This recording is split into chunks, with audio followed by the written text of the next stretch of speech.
Alors, en ce cas août, voici une petite vidéo qui m'a été germée, je dirais, par une personne handicapée qui suit une merveilleuse chaîne de médium, donc Magie Blanche des Anges. Donc il s'agit de Karine qui se reconnaîtra, car j'aimerais expliquer diverses choses.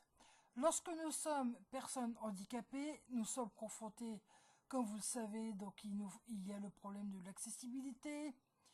Il faut que, idéalement, que ce soit un- de plain-pied pour pouvoir rentrer dans une résidence.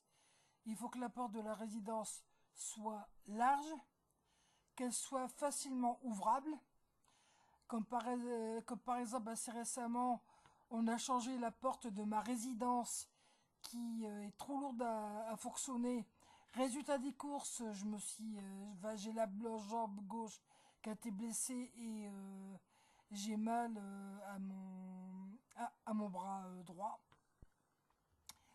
Donc il faut ça, il faut aussi un système d'ouverture où le digicode est à notre hauteur et pas trop loin de la porte aussi, parce que lorsque vous faites un digicode, vous devez ouvrir la porte en même temps. Or, en l'occurrence, moi, dans ma résidence, c'est juste pas possible. Ce qui fait que je suis obligé de demander à des passants dans la rue de m'ouvrir la porte une fois que je fais le digicode, soit disant qu'on a foutu cette putain de porte pour la sécurité des gens. Ben, après tout, pour l'instant, ça va, je suis toujours retombé sur des bonnes personnes, mais j'espère que je retomberai jamais sur une mauvaise personne qui taperait la cruste après dans l'immeuble, parce qu'elle aura connu le digicode et qu'elle pourra rentrer comme elle veut. Et après, vous pouvez être sûr que s'il y a un problème de sécurité dans ma résidence, qui c'est la première sur qui on tapera? Ah, ça, ce sera moi, ce sera direct l'handicapé, tout simplement parce que je ne sais pas ouvrir la porte, parce que c'est fonctionnellement impropre à mon usage. Donc il y a ça, il faut aussi que lorsque l'on rentre, que le hall soit large, pas grand, que l'ascenseur aussi, qu'on puisse entrer avec un fauteuil roulant et que des personnes peuvent être autour de nous. Après, lorsqu'on arrive à l'appartement, il faut que la porte soit large, que le hall d'entrée soit large. Et surtout, une chose que vous, propriétaires et valides, devez savoir, c'est que lorsque nous voulons trouver un logement, si nous voulons trouver un minimum de 35 mètres carrés, c'est parce il y a des locataires aussi à prendre en considération. C'est nos fauteuils. Moi, j'ai un fauteuil manuel dans l'appartement pour circuler. J'ai un fauteuil roulant électrique et j'ai un scooter électrique. Et ben, ces petites choses-là, ça prend de la place. Ça prend facilement la place d'un meuble. Voilà, donc c'est pour ça que nous, handicapés, avons besoin aussi de grande surface.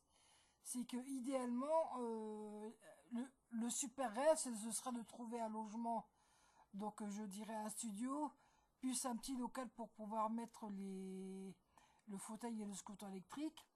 Et et aussi, pourquoi on a besoin d'une surface large et d'un minimum de 35 mètres carrés, c'est tout simplement pour circuler avec le fauteuil roulant manuel, et ça prend de la place. Et après, il faut savoir manœuvrer avec le dit fauteuil pour pouvoir circuler dans son appartement.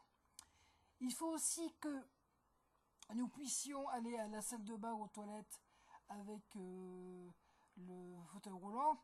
Moi, je suis plus une personne à mobilité réduite que handicapée, parce que je peux me mettre debout et faire quelques pas. Mais moi, je pense aux véritables handicapés, c'est-à-dire à ceux qui ne peuvent pas se lever de leur fauteuil et qui veulent être un minimum autonome. Il faut absolument que la porte de la salle de bain et des toilettes soit large et qu'ils puissent faire ce qu'on appelle le transfèrement du fauteuil sur la baignoire et aussi sur les toilettes. Mais ça, les propriétaires, bien sûr, les valides et en premier lieu les bailleurs sociaux n'y pensent pas parce que ce sont des valides et ne connaissent pas la réalité des faits et du vécu de la personne handicapée et aussi du fait que bah, les fauteuils, ça prend de la place. Voilà. Et oui, c'est une réalité à prendre en compte.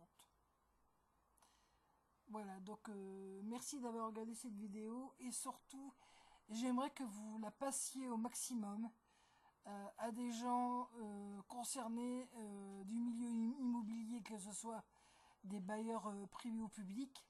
Bref, de passer cette vidéo-là dans les endroits euh, qui, où on parle immobilier. Donc, ça peut être des travailleurs sociaux, les bailleurs publics, privés, forums, associations, tout ce que vous voulez.